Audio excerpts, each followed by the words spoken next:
யூடியூப்ல பிரெட் வச்சு பீஸா பண்ணுற மாதிரி ஒரு வீடியோ பார்த்தேன். நானும் ட்ரை பண்ணி பார்க்கலான்னு ஆனியனை நல்லா நீளமாக கட் பண்ணி நல்லா பொடிசாக கட் பண்ணி இப்படி பவுலில் போட்டுக்கிட்டேன்.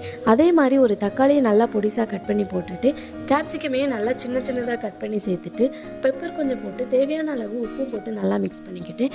அடுத்து ஒரு பிளேட்டில் 3 பிரெட்டை வச்சு பீஸா சாஸ் இல்லை, அதனால் டொமேட்டோ சாஸை எல்லா பிரெட்லேயும் நல்லா தடவிட்டு சீஸை எல்லா பிரெட் மேலேயும் துருவி போட்டுக்கிட்டேன். அதுக்கு மேலே வெங்காயம் தக்காளி கேப்சிகம் போட்டு மிக்ஸ் பண்ணதை சேர்த்து மறுபடியும் சீஸ் கொஞ்சம் அதிகமாக துருவி போட்டுட்டு சில்லி ஃப்ளேக்ஸையும் ஆர்கனைஸ் சீசனிங்கையும் போட்டுக்கிட்டேன்.